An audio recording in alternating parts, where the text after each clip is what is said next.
वसीम जी, very good morning. बहुत बहुत स्वागत है आपका। और जी हाँ, कल जैसे आपसे अपने एक बार मार्केट्स पे भी राय ली थी, आपका यही कहना था कि बहुत ज़्यादा अपसाइड जो है करेक्ट लेवल से नहीं दिखती है आपको, और कहीं ना कहीं हमने आखिरी के आधे एक घंटे में वॉल्टिलिटी भी देखी, डे लो पे बाजार क्लोज हुआ।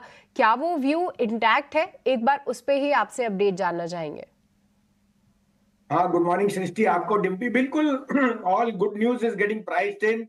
अब आपके पास फेड की मीट है और हमारे यहाँ जो अनिश्चितता थी पोर्टफोलियो की वो भी हो गई है। लेकिन बड़ा इवेंट होएगा बजट और मुझे लगता है वहां पे a lot of compromise will have to be made. Markets में आपको सेक्टोरल रोटेशन दिख रही है। हमें आईटी, एफएमसीजी, फार्मा में ओवरवेट हो रहे हैं। पीएसयू ट्रेडिंग रैली दे रहे हैं, आपको वहां थोड़ा हल्का होना है। But we think that selectively stocks can outperform और इस कारण से आपको अपना रोटेशन जारी रखना है। दूसरा सृष्टि, इंडेक्स पे हो सकता है आज वापस आप वो न्यू कल वाले हाई पे जाएं, शायद ऊपर थोड़ा हो जाए, but I don't see runaway rallies. In fact good news is in the price. I won't be surprise second half में फिर प्रॉफिट टेकिंग आए और उधर ज्यादा आए। तो आपको थोड़ा सा सतर्क रहना है। All good news is in the price. यहाँ पे buy on rumour sell on fact था, वो ऑलरेडी डिस्काउंटेड है। इंडेक्स पे मैं न्यूट्रल हूँ। स्टॉक स्पेसिफिक, हाँ, आपने अभी जिक्र किया अल्ट्राटेक, तो मैं आपको बोलूं 7, 8, 9, 10, 10,800 तक मैं आपको बुलिश हूँ। 13,500 का टारगेट है अल्ट्राटेक का, भेजने का सोचना भी मत। उसके अलावा ग्रेसिम, उसके साथ एबी कैपिटल, उसके साथ एबी एफआरएल और Vodafone. AB group is the re rated group. ये ग्रुप में कोई भी शेयर डिक्लाइन पे मिले लीजिए। You can add an Hindalco also. Okay, ठीक है, डन। तो ये तो कुछ एक शेयर्स हो गए, आप अपडेट भी दे रहे थे। संजीव सर, कोई नए शेयर्स हैं क्या आपके लिस्ट में? कोई नए शेयर या कुछ और अपडेट दे एडिशन? दूं आपको। 31 मई को कहा था विप्रो 438, 26 का स्टॉप लॉस, 475 का टारगेट, वो हो गया। एसबीआई लाइफ ने कल न्यू 1 मंथ हाई मारा और सो डिड एचडीएफसी लाइफ 575। और बजाज फाइनेंस आप पूछ रहे थे, 6630 पे बाय दिया था। 7,000 का टारगेट और 7,300 बिक गया। RBL has hit target. GMR 95 का टारगेट कायम है। एबी एफआरएल का टारगेट हो गया। एबीएसएल एएमसी 603 बिक गया, 675 की तैयारी कर लो। और चौथा था आपका कोल इंडिया, ये भी आपका टारगेट हिट हो गया।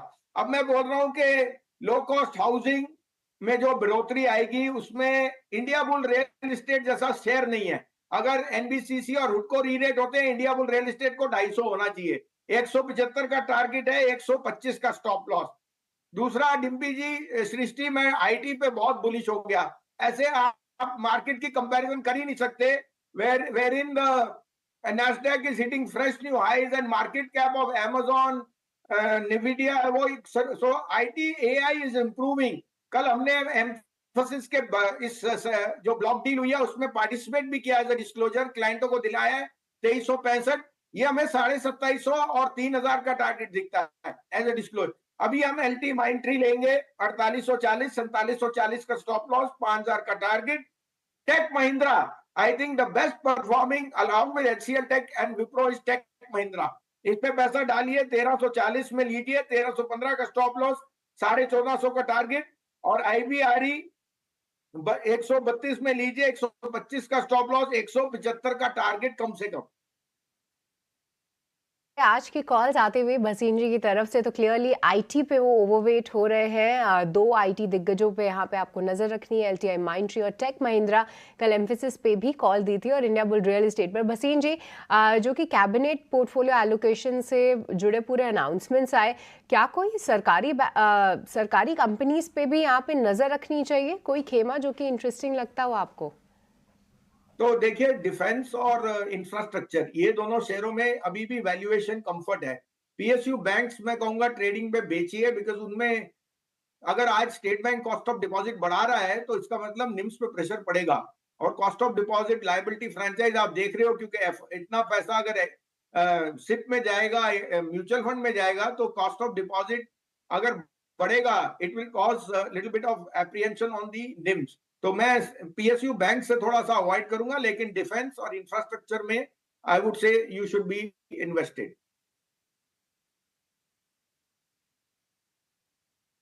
भसीन साहब, बहुत बहुत शुक्रिया, थैंक यू वेरी मच।